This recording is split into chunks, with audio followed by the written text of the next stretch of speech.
around 16.3% of touristic accommodations have just plummeted. One of the first things they said was, yeah, I'd love to rent out, but I know it's impossible, right? What's really incredible is that the European Union has stepped in, informed, notified the Spanish authorities that their current setup is contrary to European law. Now the European Union tells Spain they've got 5 months to fix it. Over 50,000 Airbnb properties wiped off the platforms in Spain, just like that. Let's get into it. Hey guys, welcome back to the High Homes YouTube channel. And Kian, let's talk about the major headline, which is about these Airbnb properties. What is it, over 50,000 wiped off? So I was reading through. What the heck happened? I know. I love to stay posted on what's going on. So I was reading through La Razón, and they came up with this headline, right? That is, according to the INE, which is the Instituto Nacional de Estadística in Spain, around 16.3% of touristic accommodations have just plummeted. Plummeted 16.3. So it's the like plummeted record, as in struck off the platforms. Exactly. It's the lowest number since 2023. Okay, and this is just a consequence of the open war. The lowest number of properties now on the platforms. They say not on platforms, touristic properties in Spain. Right? Okay, so, with touristic licenses. Exactly. With the ability to be able to rent them out short term. Yeah. Correct. So what's clear is that we've been talking about for a while on this channel, and it's public news, is the Spanish current government has declared the war on touristic accommodation, right?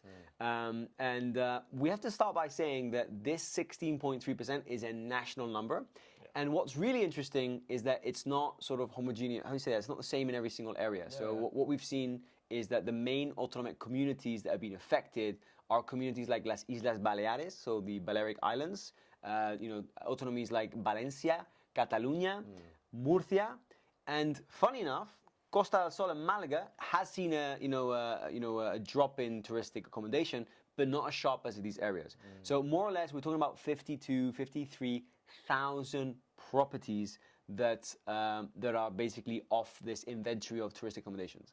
Yeah. And it's important to say that, this is part of, the Spanish pressure. This Spanish pressure, this is a direct result of the Número Registral Único, right?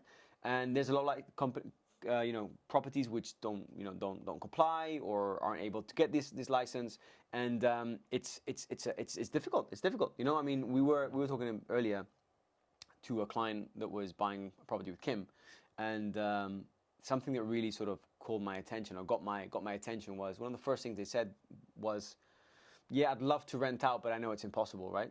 This was somebody who was interested in buying. Exactly. Who wanted to rent out short term, but hesitated because presumably she's read some headlines that have a little bit like people perhaps turning into this particular video might automatically sort of pause and think, whoa, what's going on? I don't want to buy. The fear that the government is instilling is, I think is what you're going to say, is working. It's working. It's working. It seems to be very effective. It's funny because she said, I know I can't. It's a shame. I was like, where do you get that from? Of course you can. The thing is, it's just very regulated. It's the way we explain to our clients, like the rental markets in markets like Costa del Sol, Costa Brava, Costa Luz, they're very lucrative markets, right, for Airbnb listings.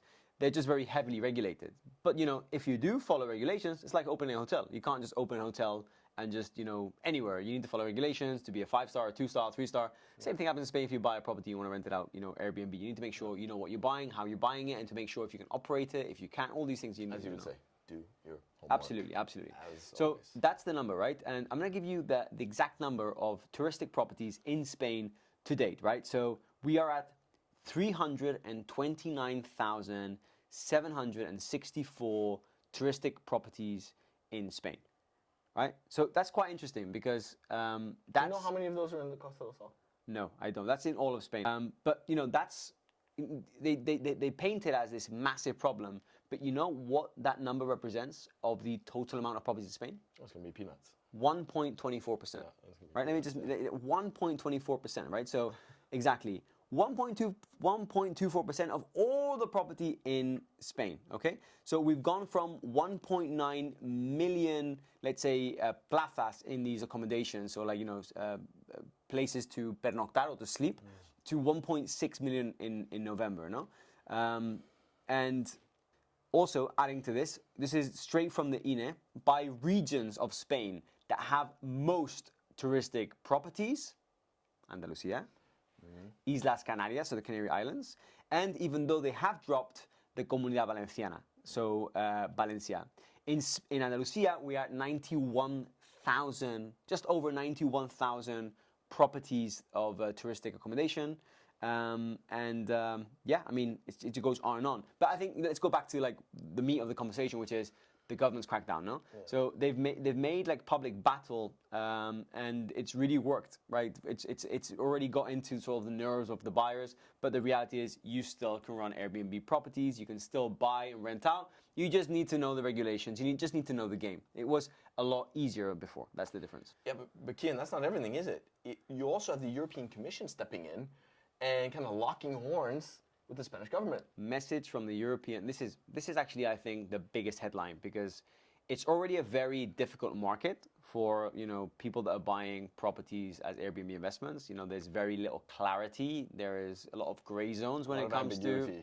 Yeah, I mean, how many videos have we done about rental regulation changes in the last 12 months? I think 7, with experts coming on, and like, even the experts. Yeah, we'll have to see how this pans out. Like, it's messy. It's messy.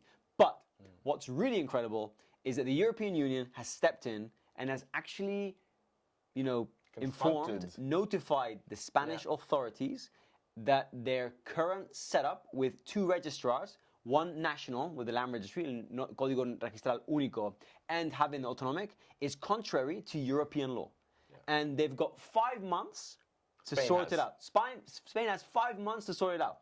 So, like, it's like watching a like soap opera. You've got soap opera, so something like it's like a reality TV show. It's like, okay, what did he just say? What are they gonna do? Like, Spain has rolled out a whole sort of, you know, battery of laws which have just been confused everyone. Just been implemented, and now the European Union, the touristic properties have dropped, and now the European Union tells Spain they've got 5 months to fix it. What is gonna happen? Watch this space. I think we need a dun dun dun. Anyway, yeah, I think maybe it's I mean, what do you think we should sort of wrap up with, Matt? Well, no, I mean, I guess maybe what the question everybody is asking themselves, people that are watching, is you know, if they've recently bought, or if they have a property, or if they're considering buying, like, should they be concerned? What should they do? How do they go about it? Because, like the example that you used with Kim's client, you know, not wanting to buy because they couldn't rent it out, but that wasn't actually the case. Like, I'm sure a lot more people are thinking that way than those that are, you know, kind of coming into the market confidently, buying something and knowing that they can rent it out or not. I mean, there is so much confusion. How can you please kind of give some clarity to our audience about how they should navigate this sort of awkward time where the message is quite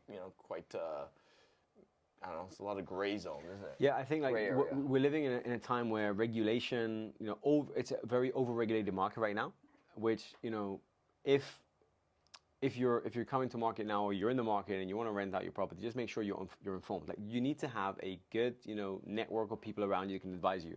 You know, speak to local pros, you know, local real estate agents. They know what they're doing. Local gestorías, local law firms. What would be exact questions you would say? Like, what would be sort of 3, 4, 5 questions that you should go ask? Make sure you get answers to these questions. Yeah, let's be quite specific. The thing is that we're talking about a moment in time where everything's very grey. So not everyone has all the answers. But generally speaking, if you speak to a law firm, you know, if you're buying a property, you're in the process of buying a property, you should be able to figure out, you know, during the due diligence, if that property is going to be able to be rented out relatively easily, depending on your municipality and local restrictions. So speak to a local pro, speak to a local law firm, local real estate agents, and get as much advice as possible before you commit. That's for sure, you know?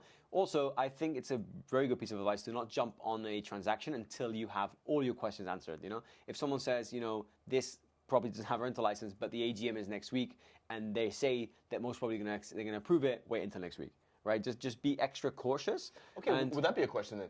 Find out when the next AGM of the community is. If they haven't got the you know, the rental. If they haven't got. Yeah.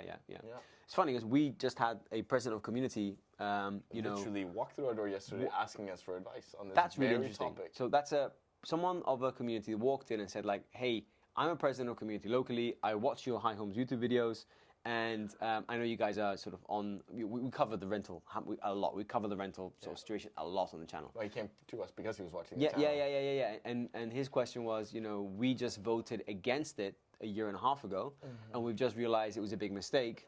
Yeah. Would you be able to basically, even produce some sort of documentation for our community to talk about the impact of not having a rental license on the value of the property. And I thought it was really interesting. Yeah. So, and actually we can talk about it right now. What do you think the impact would be of having versus not having a rental license in place? It definitely has. It definitely has an economic sort of percentage. I mean, I don't think like it's not mature enough in the market to know like have a percentage. So I think we will have a percentage. I think like I'm guessing around 5%. 5%. Okay, there you go. I'm guessing around 5%. Okay. That's my guess. Like that's just my guess. I mean, it's too early. We'll see. Also, I mean, different neighborhoods will have a different impact as well. Exactly. It depends where you are. Like in this rental, it depends which market you're in as well. Yeah, well, I mean, we're just speaking for the Costa del Sol. I'm just speaking for Costa del Sol, exactly. In general terms, so. But it could be that in other places like Golden Mile, Marbella, 10%. Yeah, that's what. Do you know what I mean? Thinking it depends. Like we're talking. There's some villas in Marbella that rent for 30,000 euros a week, up to 50,000 euros a week. Yeah. If that guy doesn't have that same sort of cash flow anymore, well, I'm sure it's going to impact his sales price. But anyway, I think that's good to cover. So, Spain's wiped off over 50,000 Airbnb listings, which sounds dramatic, but we're also sending the message of don't freak out. Yeah, and at the same time, also, right? Exactly. There's still 329,000 properties. Malaga is not that affected. Just do your homework. Yeah. And this fight between the titans, Spanish government and European Union, boom, what is going to happen? Let's keep everyone posted, Matt. We'll know in a few months. Let's go. We hope you enjoyed the video. Thank you guys for tuning in. Yeah. If you have any comments, I'm sure this video is going to have a lot of comments. Comment those below. What your thoughts on this? Positive and negative, I'm sure. Who's going to win? EU, Spain? We'll take ding, yeah. And if you are new to this space, don't forget to subscribe to this YouTube channel, to our High Homes YouTube channel, if you want to stay posted with everything regarding, Spain, Spanish, regulatory updates, rental updates, real estate, lifestyle, events, and much, much more. Until the next time, guys. Hasta luego. Hasta luego.